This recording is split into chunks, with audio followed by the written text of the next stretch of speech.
একুশে মানে জেগে ওঠা, একুশে মানে আত্মপরিচয়ের সাথে মুখোমুখি হওয়া,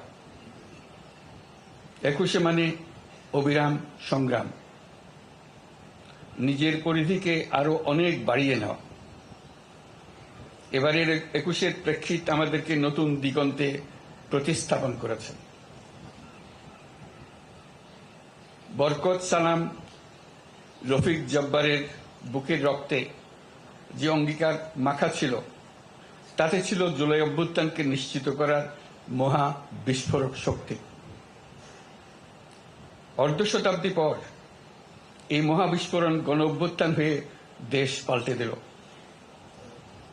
এই বিস্ফোরণ আমাদের মধ্যে নতুন বাংলাদেশ গড়ার প্রত্যয় গ্রথিত করে দিয়ে গেল। 17 কোটি মানুষের প্রতিজনের সত্তায় এই প্রত্যয় গভীরভাবে গ্রথিত হল।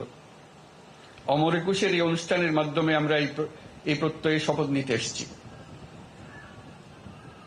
একুশ আমাদের মূল সত্তার পরিচয়। একুশ আমাদের ঐক্যের দৃঢ় বন্ধন। এই বন্ধন ছোট বড়, যৌক্তিক অযৌক্তিক, ক্ষণস্থায়ী দীর্ঘস্থায়ী সকল দূরত্বের ঊর্ধ্বে।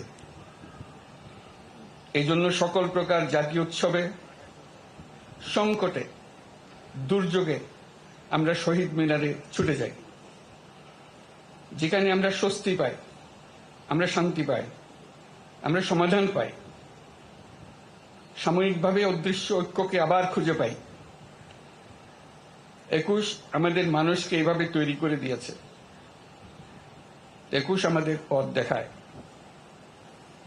মাত্র 6 মাস আগে জুলাই অভ্যুত্থান জাতিকে এক ঐতিহাসিক গভীরতায় ঐক্যবদ্ধ করে দিয়েছে, যার কারণে আমরা অর্থনৈতিক, রাজনৈতিক, প্রাতিষ্ঠানিক এবং মানবিক দিক থেকে বিধ্বস্ত এক দেশকে দ্রুততম গতিতে আবার উদ্দিষ্ট গন্তব্যে পৌঁছানোর জন্য তৈরি করার প্রস্তুতি নিতে সাহস খুঁজে পেয়েছি।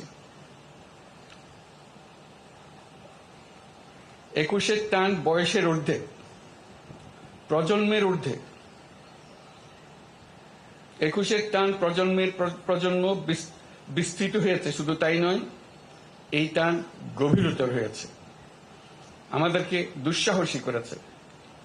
ছাত্র জনতার অভ্যুত্থান তার এই জ্বলন্ত প্রমাণ। দুঃস্বপ্নের বাংলাদেশকে ছাত্র জনতা নতুন বাংলাদেশে রূপান্তরিত করার জন্য ঝাঁপিয়ে পড়েছিল। তারা অসম্ভবকে সম্ভব করে দেখিয়েছে। আমাদের তরুণ তরুণী, কিশোর কিশোরী রাস্তার দেয়ালে দেয়ালে তাদের স্বপ্নগুলো, তাদের আকাঙ্ক্ষাগুলো, তাদের দাবিগুলো অবিশ্বাস্য দৃঢ়তায় এঁকে দিয়েছে। আমাদের রাস্তার দেয়াল এখন ঐতিহাসিক দলিলে রূপান্তরিত হয়ে গেছে। এগুলির স্থান এখন আমাদের বুকের মধ্যে এবং জাদুঘরে হওয়া ছাড়া আর কোনো বিকল্প নেই। আমি অভিনন্দন জানাচ্ছি বইমেলার উদ্যোক্তাদের। তারা এই দেয়াল চিত্রগুলো মেলায় আসা এবং যাওয়ার পথে সুন্দরভাবে উপস্থাপন করেছেন। তাদের উদ্দেশ্যে আমরা একটা হাততালি দিই।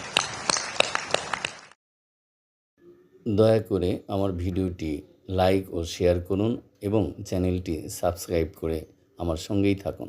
ধন্যবাদ।